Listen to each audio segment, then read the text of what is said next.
Welcome to One Book, One Review. Hey everybody, I hope you're all fine. It's Friday and time for a book review. Today's book is Soulless by Gail Carriger. It's part of my steampunk reads and it was recommended to me by KIY Something and Bumblebee. Soulless is the first book in the Parasol Protectorate series. It is set in Victorian London, where vampires and werewolves are part of normal society. The book explains their existence by an excess of soul. So when they feed on humans, they actually take in more soul. Then there are also preternaturals, who were born without a soul. Miss Alexia Tarabotti is one of them. She can turn supernatural creatures into mere human beings again by physical contact. I really like this idea. I think it's an interesting concept. However, supernatural creatures are not the only thing Carriger applied to Victorian Dirigibles. Dirigibles are mentioned, and Miss Tarabotti always carries a slightly pimped parasol. Soulless is rather light on the steampunk elements, and I'm curious to see if this will change in the course of the series. Okay, that's the background. The story begins with Miss Tarabotti being attacked by a vampire and killing him in defense. This brings Lord Macon, a werewolf and head of the Bureau of Unnatural Registry, to the scene to investigate. Now, Miss Tarabotti is no stranger to him, and they have an interesting way with each other.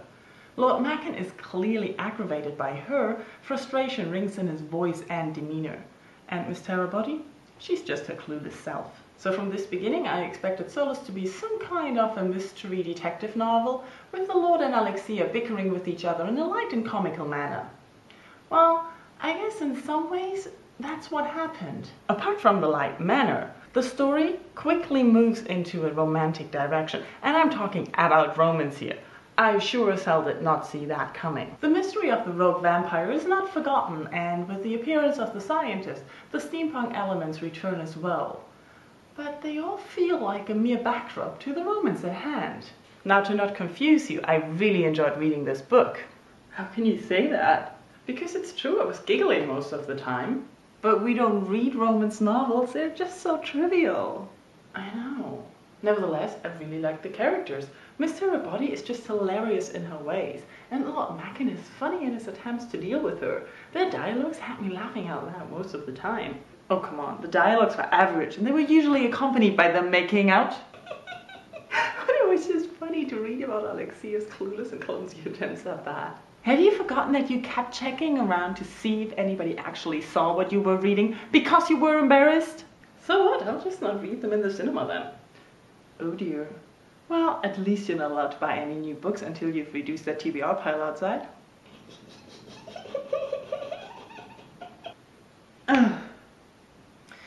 Yeah, as you can see, I'm struggling with myself about enjoying the novel. But it was just a funny and fast read, even though it was a romance novel. And how about you? Can you be a book snob too? What kind of books would you not pick up for whatever reason? Let me know in comments. Thank you all for watching and have a very nice weekend. Bye bye.